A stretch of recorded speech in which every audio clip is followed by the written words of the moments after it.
Hello, everyone. Welcome to the platform YA Book Club.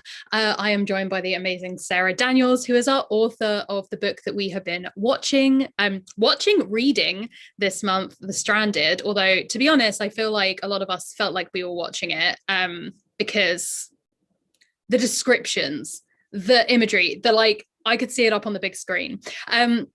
So just very quickly before we begin, for those who don't know, hello, I am Rowan. I'm the host of the book club. We do this every single month. We read a new YA book, chat about it on our Discord. The link is in the description for that.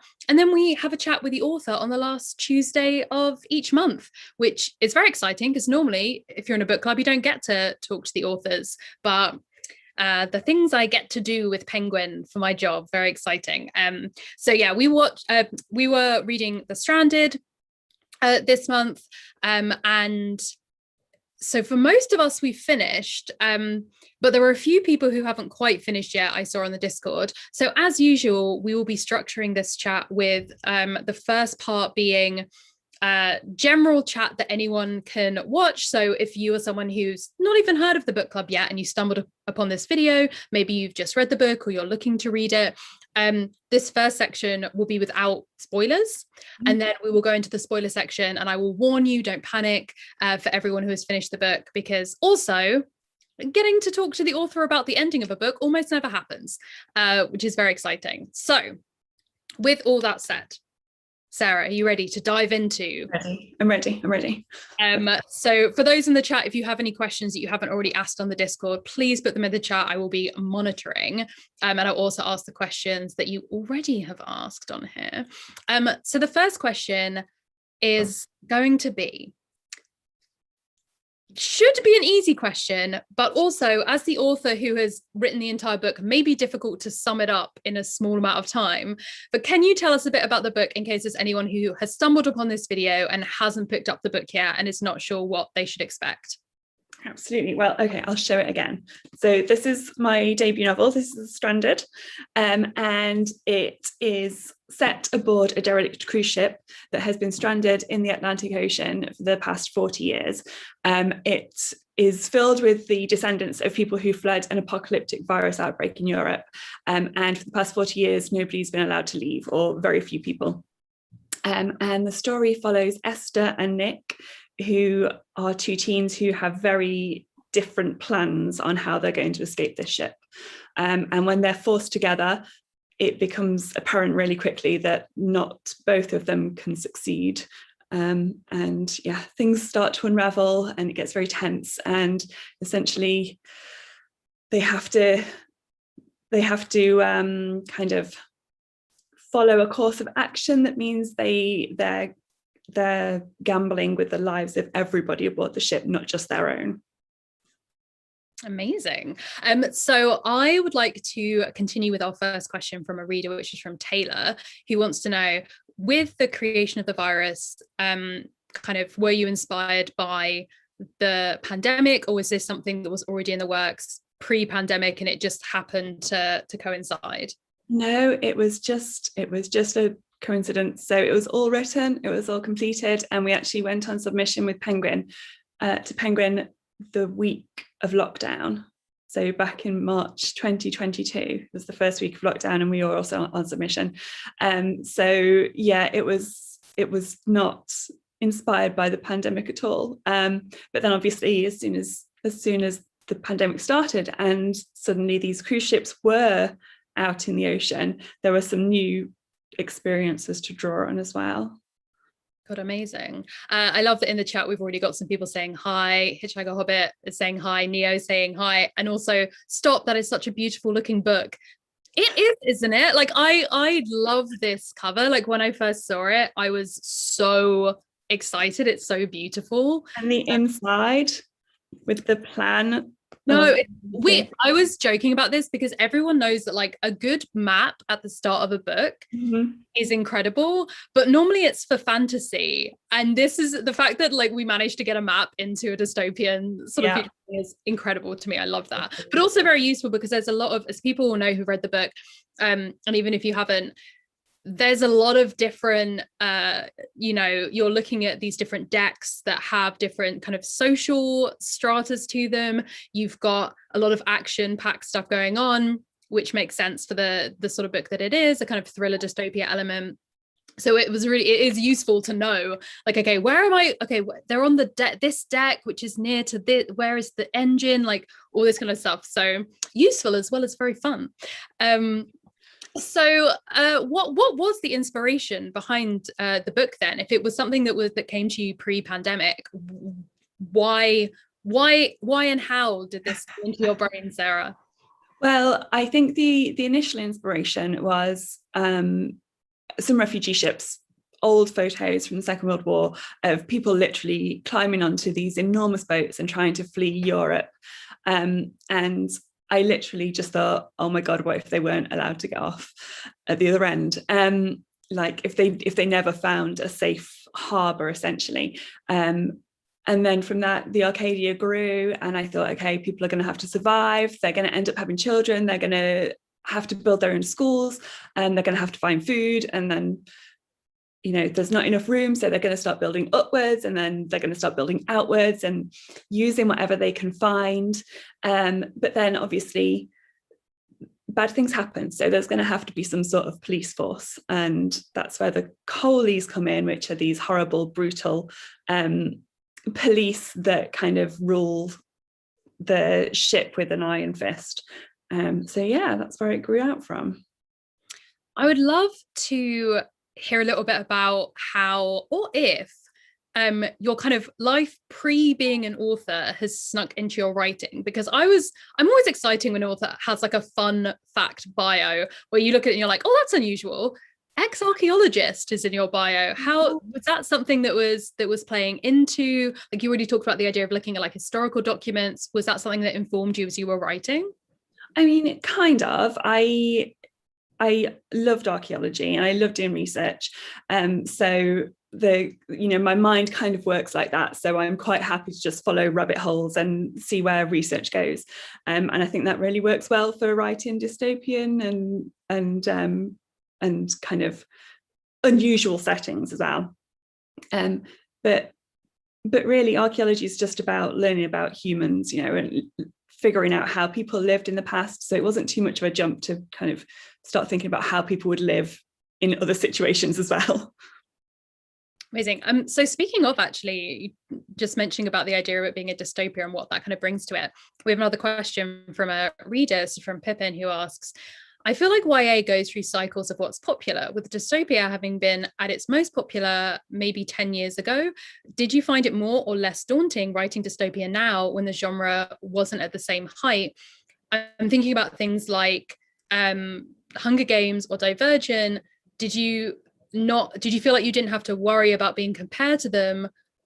Or were you worried that you might not have a built-in audience that was used to dystopia and was interested in more? Yeah, it's a really interesting question. I think there's a lot of elements there, aren't there? I kind of don't really have a choice. This is just where my brain goes.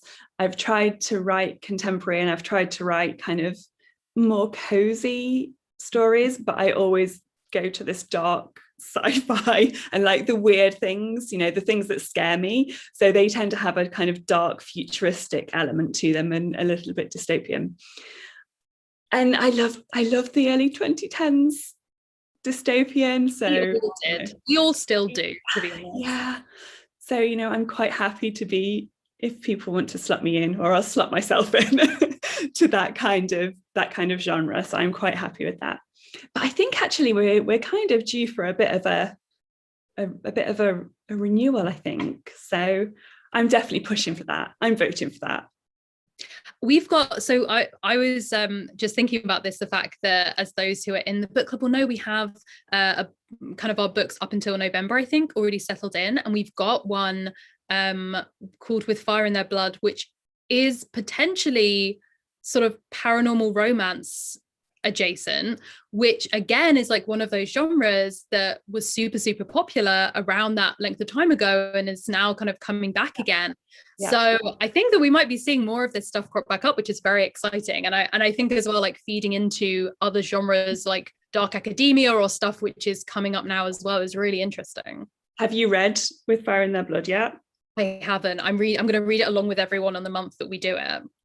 So good. The last few chapters, I was like, it's really like it's a good one, and there are some really really nice like bi love squares as well. Very good. So, okay, let's get into the writing process, because this is something that we're always really interested to hear about, because it's always so different between different authors. So first question, are you a plotting writer, or are you just a go with the vibes kind of writer? No, I've tried so many times to be a plotter. Like I can spend weeks on planning and have like force myself to do it, which I hate, but then I sit down to write and it's something completely different. And I've lost the plot within like a chapter. So no, I'm definitely a pantser. I'm a plotter, and then I fail at plotting, and then I pants.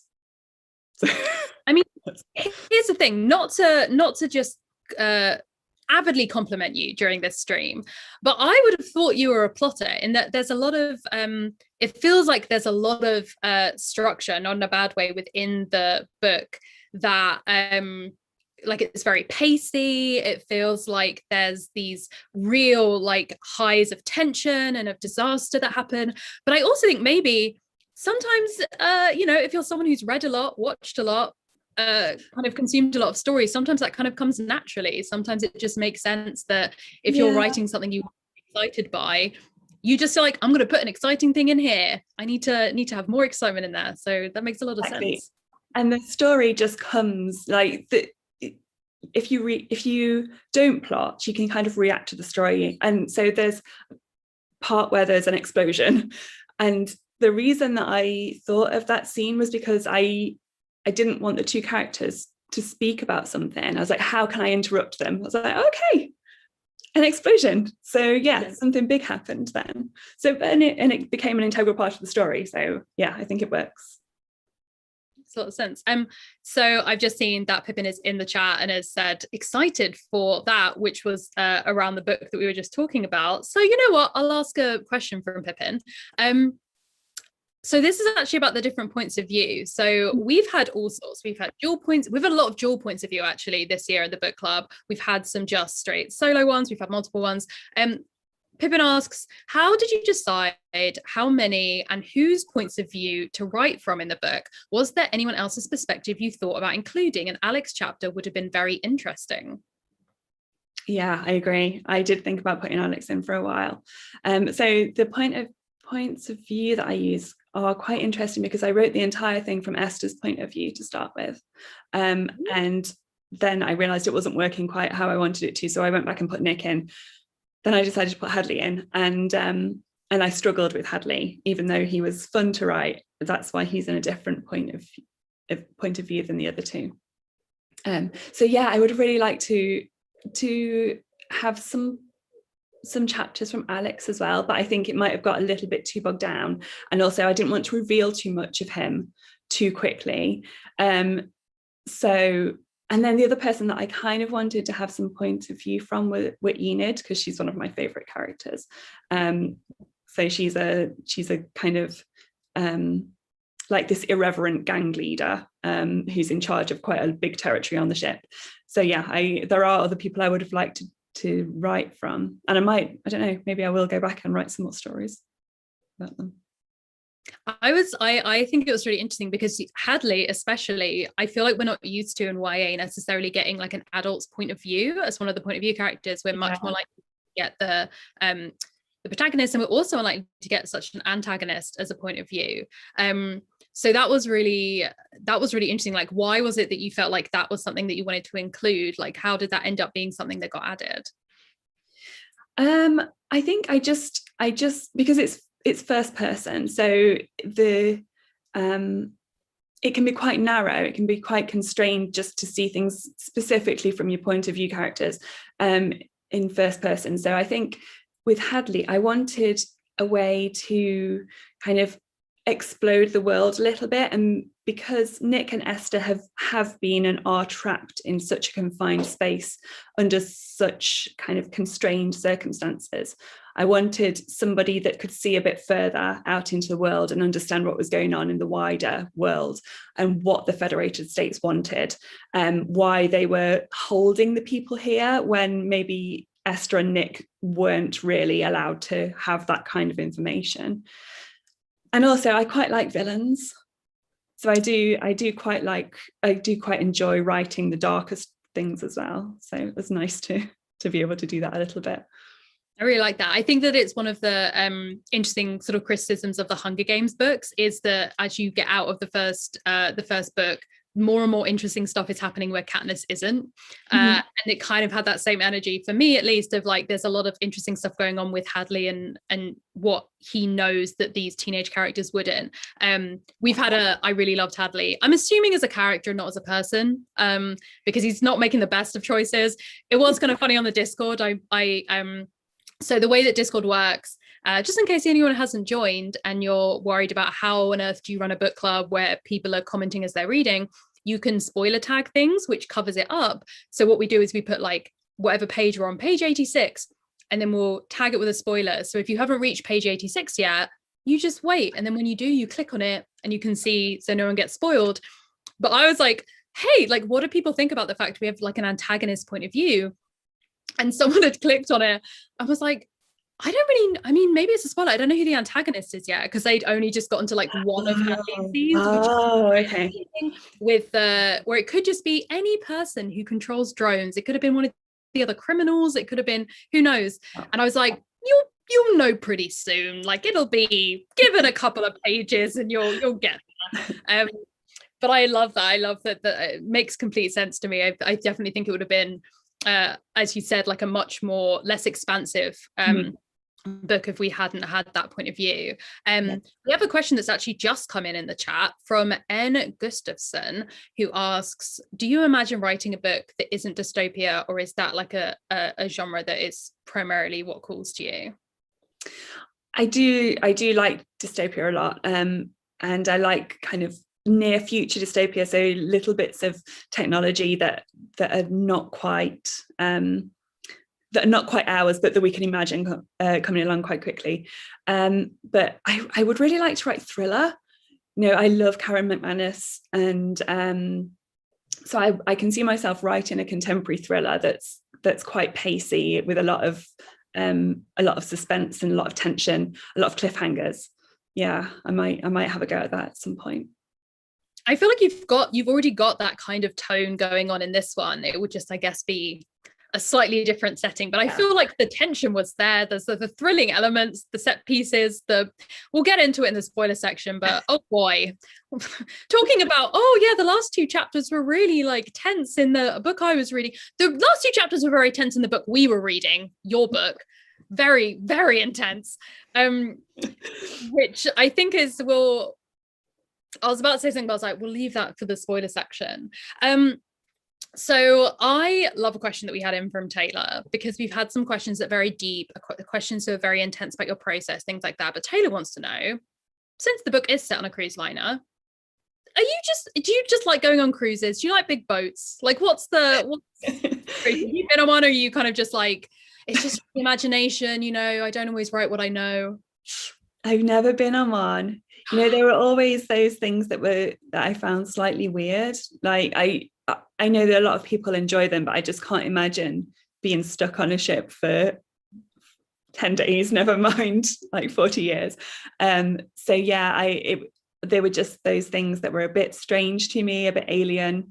And when I dug in a bit deeper, it didn't get any better. So there are a lot of strange things that happen on cruise ships. There are a lot of places, you'll know from the book, that there are a lot of places that people just don't see unless they actually work on them. So they have a hospital, they have a morgue, they have body bags, they have a prison, they have strange systems so that you can flush the toilet, which didn't make it into the book, but obviously I had to research because somebody asked me, how do they do it? Okay, I'll go and look up cruise ship toilets for a while. Yeah, like the stuff that you said that was kind of requisitioned from the cruise ship, where it's like, yeah, if people realized that they were gonna be trapped on this ship, like how would things be used? So I really love like the idea of the market that's like within this swimming pool, like you go descend into the market, and there was like a bit about a lifeguard's chair that had been repurposed. The idea of like what would that be useful for if it wasn't for being a lifeguard's chair? So I really like those little bits of world building that wasn't necessarily part of the wider world building, which you're doing on a scale of like, okay, what would happen if there was a war that basically wiped out Europe, like a virus that wiped out Europe, or a war, or like something happened to an entire continent, but then no one was saying yes to these refugees. Like, who would be invested in them? Who would be like, where would those channels of criminality come in? Like all of these massive questions. But then you also had the really specific world building of like what would happen on this very specific ship in this very specific society, which I think is a mark of like a great sort of dystopia, is when you can see both of those sides, that both of them have been thought about. Thank you. Yeah, well, welcome to the book club, which is basically just mainly me talking to the authors about how great the books are. We aim it to be a great experience for author and reader alike. We have a few questions that we always like to ask authors in all of these streams, again, because so many the answers are so polarizing, it's very much like that classic, do you plot or do you not plot? A lot of people are like on one side of the spectrum. Do you read while you write? Are you someone who's like, oh yeah, I love to read either like loads of dystopia to inspire me, or like different kinds of genres that keep me on my toes? Or are you like, I cannot be imbibing anyone else's words while I do my words, it has to be completely separate? Yeah, I'm one of those that tries to keep things separate. So if I'm actually writing the first draft, then I don't do anything else. No audiobooks, no nothing. But when I'm editing, I listen to loads of other people, and I have a little notebook for like the words that they use. I'm like, that's a perfect word. I love that word. I'm going to write it down. So I've got like this resource of things that I really enjoyed from other people's work that I'm like, I need to remember that. It might come in useful. So yeah, a lot of words, but I don't necessarily know where they come from now, but I do have a really long list. So yeah, a bit of both really. Oh, and audiobooks, actually, sorry, the audiobooks really help because I can't see characters. I mean, I can see everything, but when it comes to a character's face, it's just like a mask. I don't know what their features are. But what I do have in my head is a really strong idea of their voice. So quite often I'll find an audiobook with an actor that I like, and then that's that character's voice for the whole book. That's so interesting. Who can you tell us who they were for this book? Did you have like specific people? Yeah, there was an audiobook. The audiobook of House of Hollow was Esther's voice, but obviously they've got new actors now for the audiobook. And then Nick was actually somebody that I knew when I was a teenager. So he was quite easy because I just kind of, I could imagine talking to this person. And then Hadley, it was an actor, but I can't remember who. I can't remember. I feel like there's quite a few people on the book club who do listen to the audiobooks. I feel like Pippin, who is watching, is one of those people who I normally associate with listening to the book. If you are, Pippin, please let us know in the chat what you thought about the performances, like whether they were kind of how you would have imagined the voices, because that's always so interesting to people who read versus listen to the audiobook, or as I did with a book recently, have already read the book and then listened to the audiobook. And sometimes it's like, oh yeah, that was not how I expected the voice, but that works, which is always fun. So I would love to hear, we have a bunch of people who are in the book club who are interested in writing themselves. And it's always a fun opportunity to have a chat about that with the authors on here and maybe get some advice. So do you have any advice that you would want to give to young people who are maybe watching this, wanting to pursue writing, either like creative advice, practical advice, just general encouragement advice? Yeah, I think in terms of general encouragement, you've got to put yourself out there. Like, I wrote in secret for about 8 years before I ever told anybody. Like, my husband knew, but but that was it. I had no critique group, I had no cheerleaders, I had no kind of accountability, and it's really hard, I think. So I would say, as soon as you start writing and you decide it's something you enjoy, just let people know, and then you have, somebody's going to say, "Where's your book?" So that drives you on as well. Amazing. That's very good advice. And I think we have like a writing, like a writer's room section on the Discord. So if you're looking for writing critiques, things like that, maybe ask if there's another writer on the Discord and buddy up. So this is your first book, right? The Stranded is the first one. But I'll just say it. Obviously, if you've read this book, we're getting a sequel. We're getting two books. We're getting two books for the price of one over here.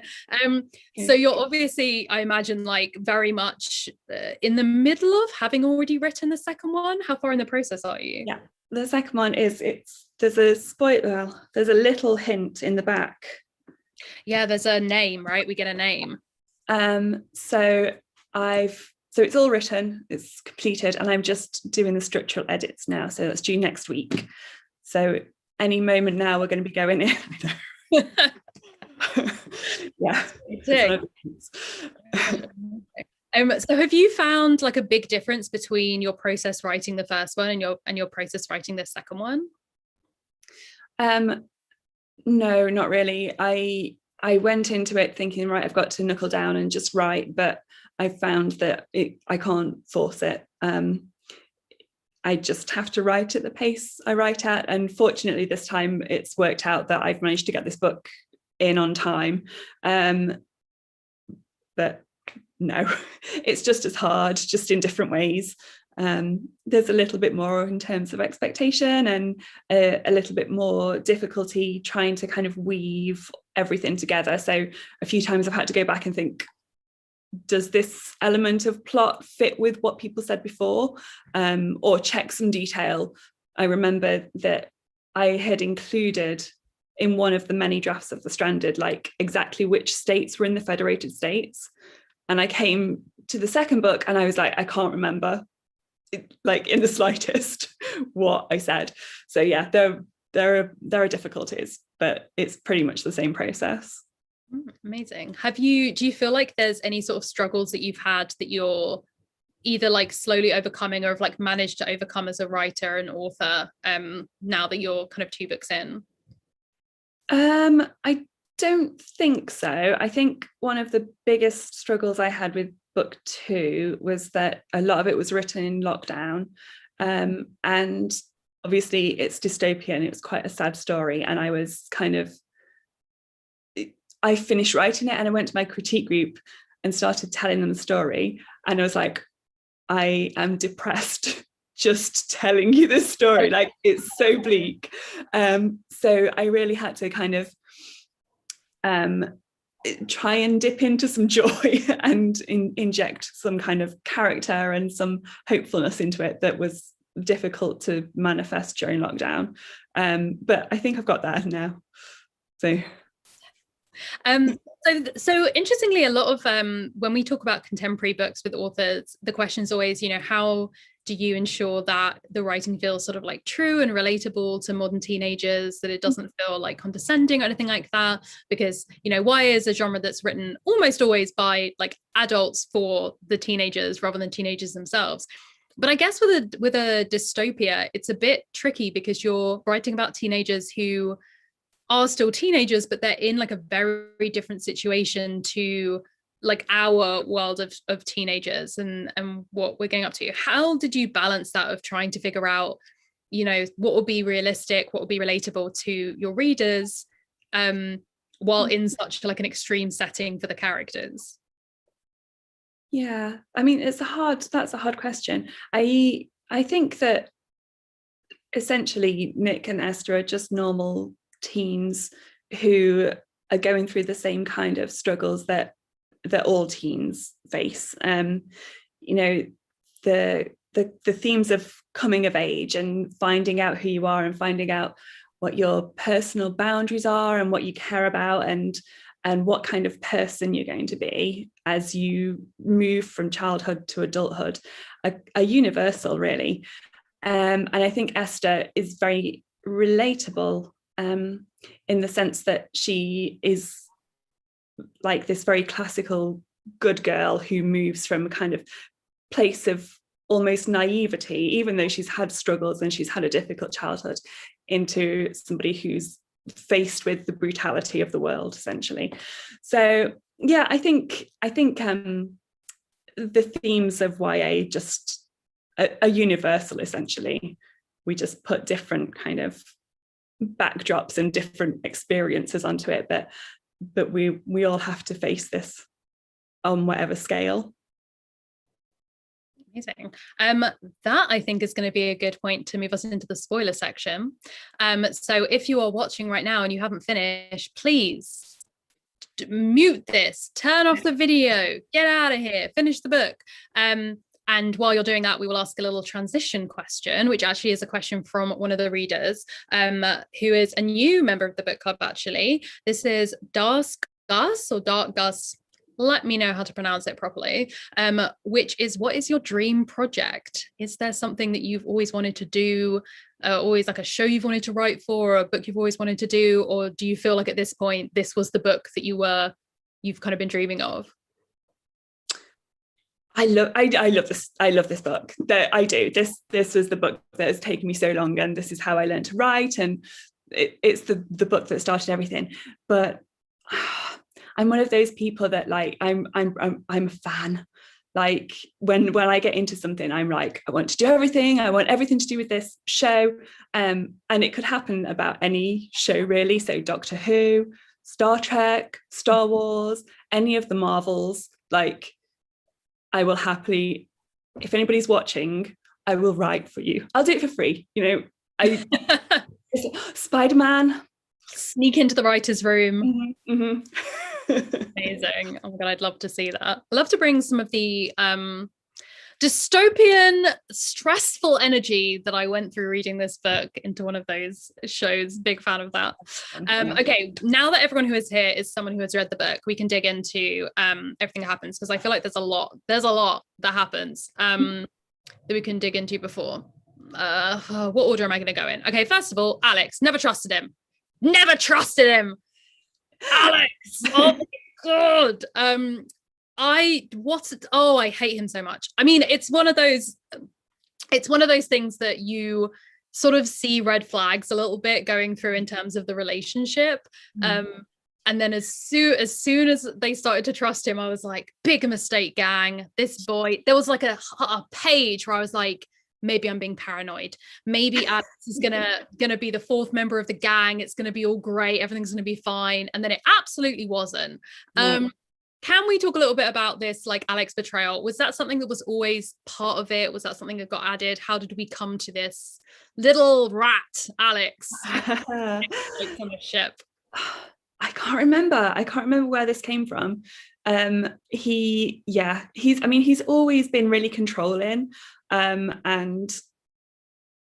I'm not sure he at the start he really did anything that was that bad.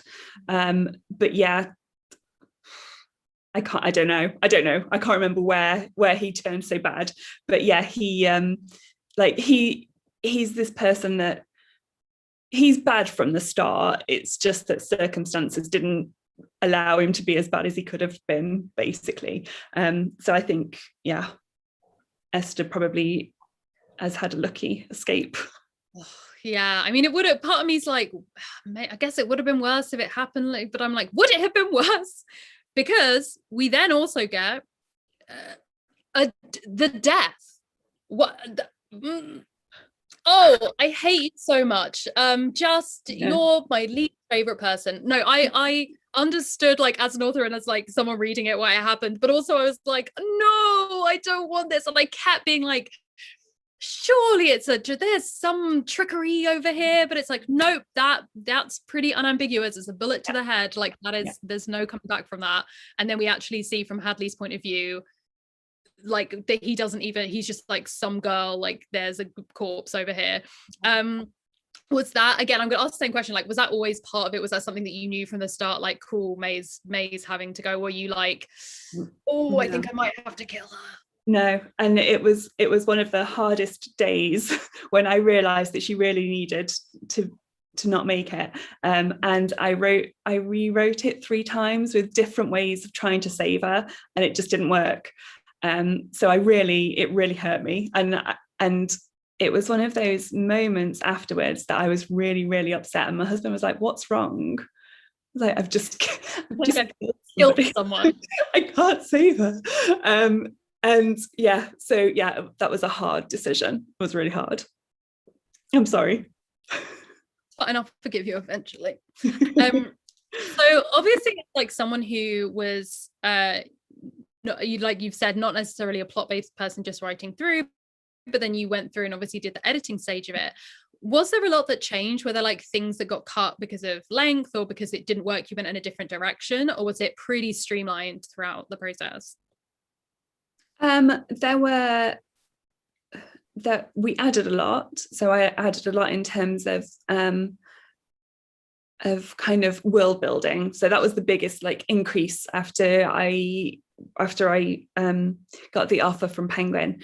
And then the biggest thing that changed, I think, was that there was another character who was kind of, he essentially was just mixing things.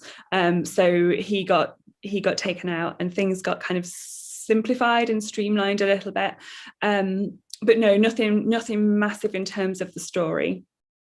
Because there's a lot of the, like, we obviously get the backstory that happens with Hadley, and the way that very obviously like maps onto Nick and onto Esther and their loss, and that parallel is really interesting. Do you feel like there's any, I mean, if this is a spoiler for the book that isn't out yet, we can obviously cut it off, but were you kind of, as you were writing it, feeling like Hadley is a character who can have some kind of redemption, like there's some way for Hadley to come out of this, come out learning something or knowing something different? Or are you kind of at this point just like, this is a parallel to these people who are going to make the right decisions, and this is a person who just fundamentally is not going to be making a comeback, essentially? No, I think he's done. I mean, he's dead. So, but I think he was just meant to be this, like, I wanted him to be somebody who was irredeemable, but for a reason. So I really wanted him to be kind of a realistic character, in the sense that he's not going to learn anything. He is just a bad person now, but he has this whole backstory. I guess he's a little bit like Snow in the Hunger Games, who we get to see as a kind of a human before they start acting in this really inhumane way. So yeah, no, we have a new villain in book 2. Ooh, exciting. So speaking of book 2, we kind of get a sense, like, we get a little bit of like going beyond the ship in this, like in that third act, in that sequence, like after May's death, we get out of the ship, and now we definitely are getting out of the ship. Is there anything you can say about what we can expect from what that looks like, knowing that the sequel is called The Exiled? So yeah, I don't think I can say very much. I'll just say that they're not going to get the kind of freedom that they hoped for, and they aren't going to be together, at least to begin with, and we're going to get some revisits from old characters, book 1, and there are going to be some new characters and a little bit more spice, just a little bit. There's the guy, his name slips my mind, but the guy that Esther kicked in the nose, the guy that Esther kicked in the nose, that I constantly am just like, sir, there's bigger fish to fry. I'm like, but I beg of you, leave this child alone. Like, don't you know that the ship's about to blow up? Like, can you not try and kill her for 1 second? Yeah, I know your ego's bruised, but she's gone through enough. But I'm always like, it's always those characters where it's like, they have their own petty vendetta, and there's like some big thing going on over here, and they'll just cut. They're like that rogue character who comes in like, I want my revenge, and it's like, oh, please. And I just know that there's so many characters who have potential, like kind of similar to Hadley, like there's backstories going on there, there's people, there's betrayals, there's stuff. So I feel like I'm going to spend the entire second book really stressed that there is someone who is going to be like, oh god, they're out for revenge, they're going to pop up any time, which is always very fun, but it's also very stressful to read. Yeah, there are going to be betrayals everywhere, just everywhere. It's fine, I'm fine.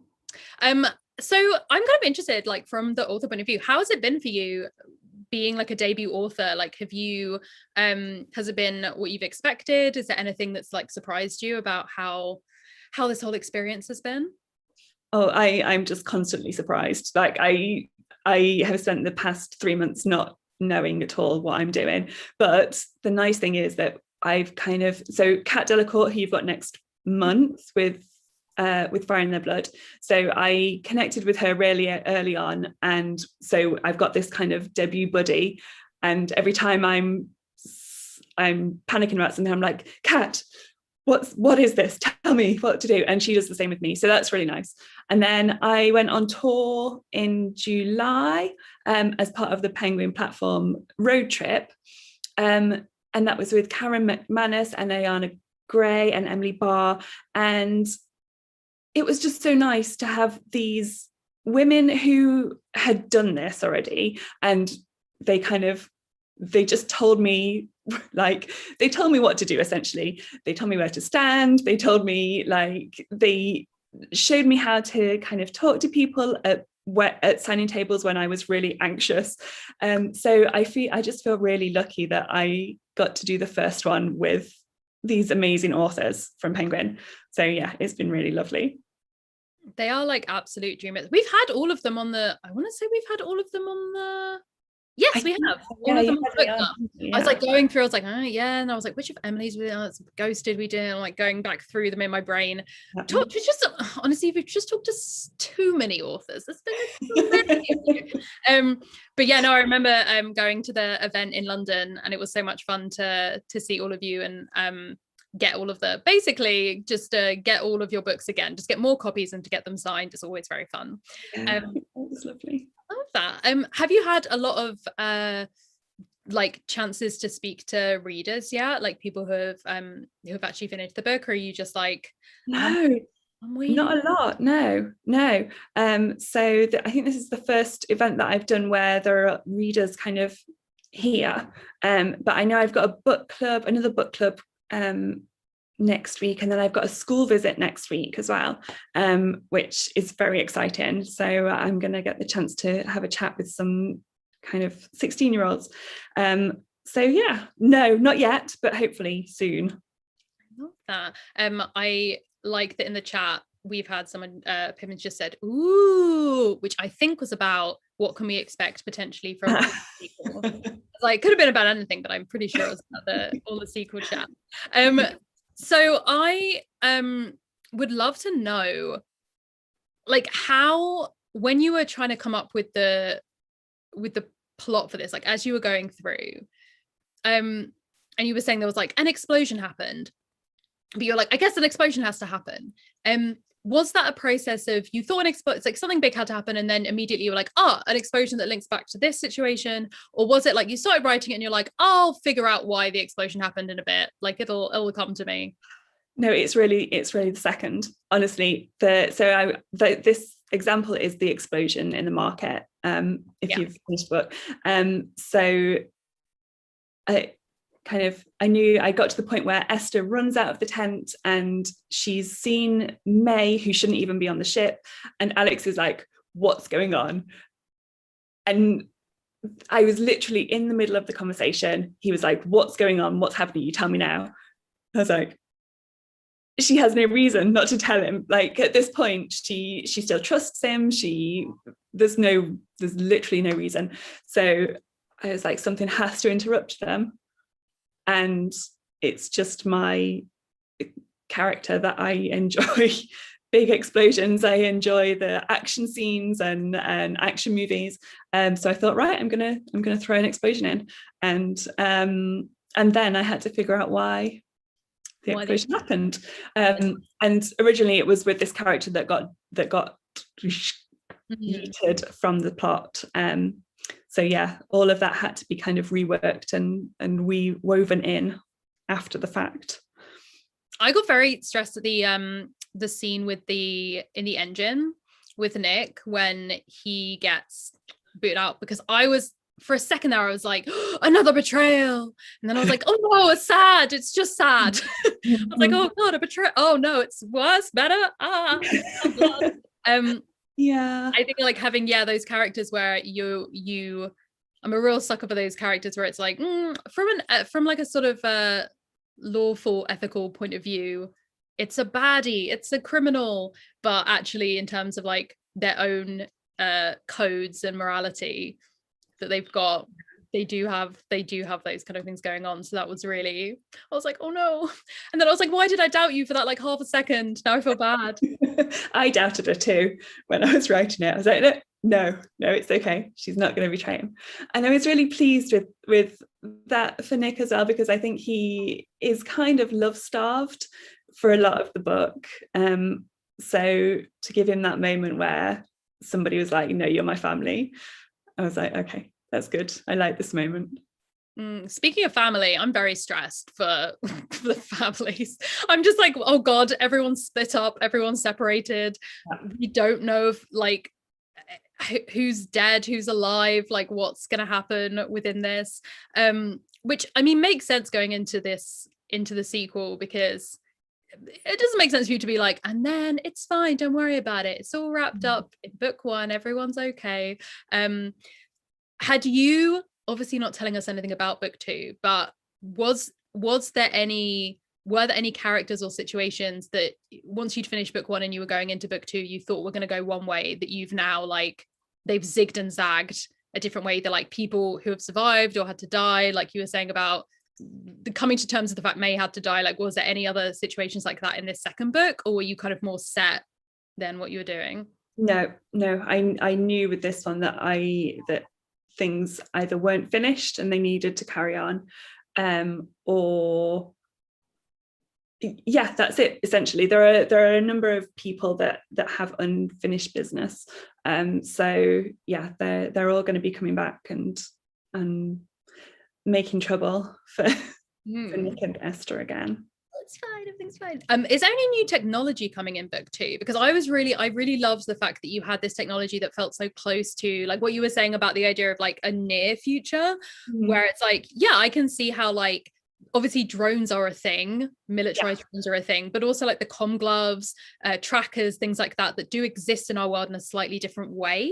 The idea of like, okay, if my phone's always in my hand, it's functionally a phone glove, like it's always there, it's just annoying because I can't pick anything up with my hand when I have it in my hand. So that all made sense. But obviously you mentioned the idea of like when they get donations from the mainland, they're getting oftentimes like tech that's decades old, or they're getting kind of like old clothes, things like that. What is there any new tech coming, or is it kind of like they're on the run, they ain't got time for tech, Rowan?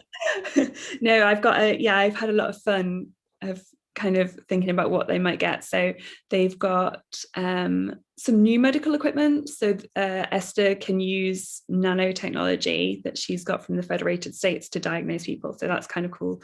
And they have kind of jerry-rigged some AR as disguises in book two. And then the Federated States are up to it again with some really, really unpleasant kind of booby trap type technology as well. Oh my god, I'm really excited. I was like, oh, I wonder if this is going to have an interesting answer, and I was like, that's blowing up. I'm so excited. Also, I love the fact that you were like, I like Doctor Who, I like Star Wars, I like Star Trek, and then I was like, of course Sarah's going to bring nanotechnology. That's just we've had a question and a comment. Okay, I'll do the comment first. This was on Pippin, who actually has apparently listened to the audiobook. Narration was all fantastic. Hadley's narration was particularly great. quite possibly why I liked him more. But then I love a villain, so sometimes that narrator can make you be like, oh yeah, this is good. And they also asked, would you consider doing a prequel? I love that idea. I think there is so much I'd kind of like to, obviously the trip would be cool, like the fleeing from Europe to the Federated States would be cool. I'd also kind of like to do Nick's parents, so General Lal and the captain and Nick's dad would be a cool thing to, and young Hadley as well.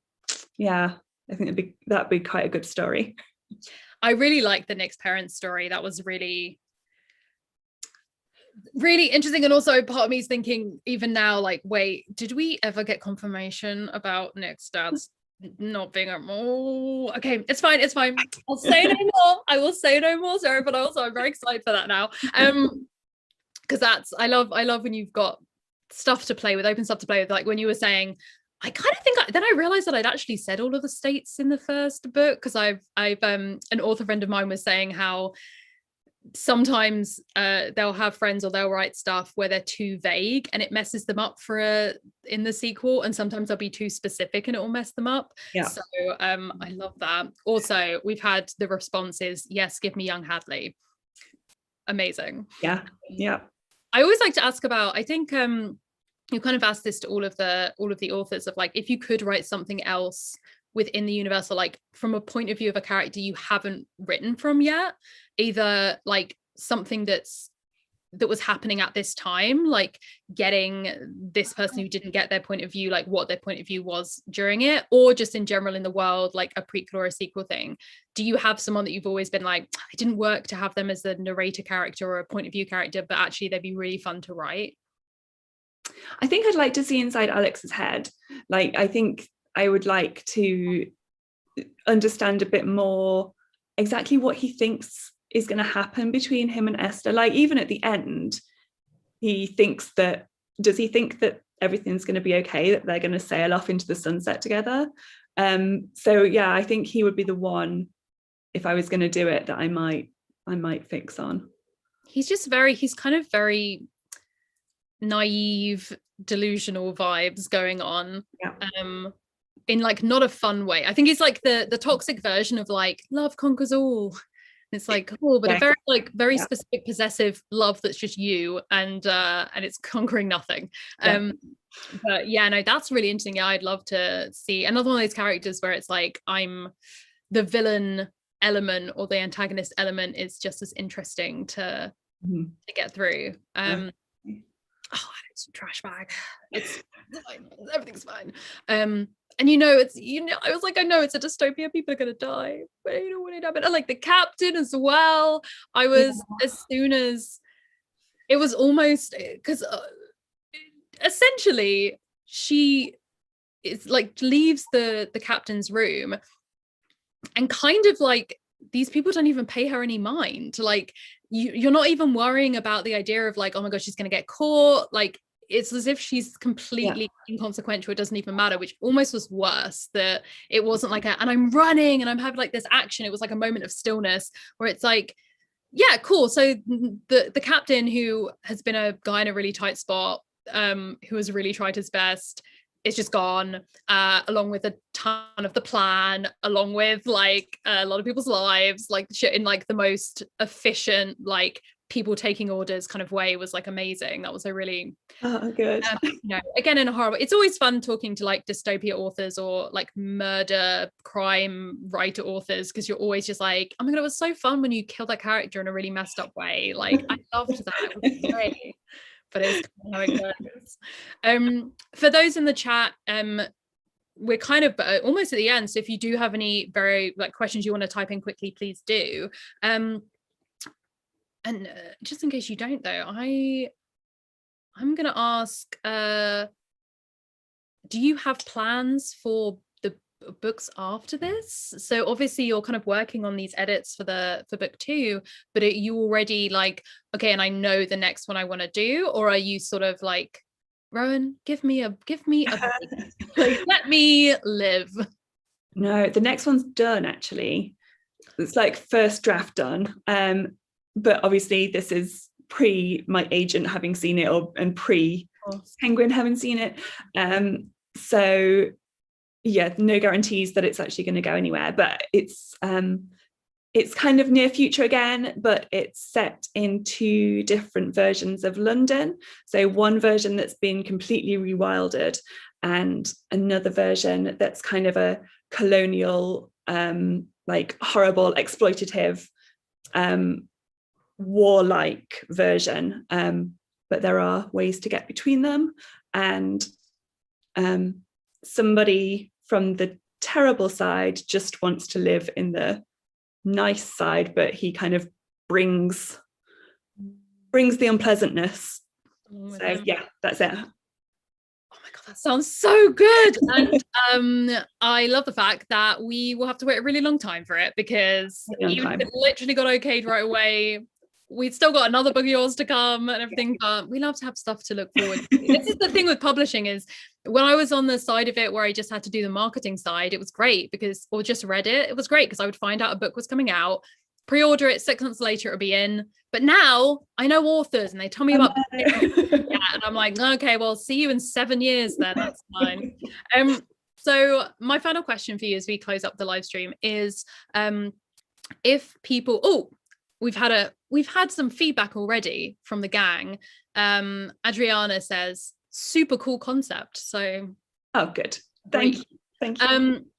So yeah, my final question is going to be, if people have just read your book, they're finished, they've real nerds, they've read ahead and they've read all of the rest of the books for our book club and they're looking for something else to read.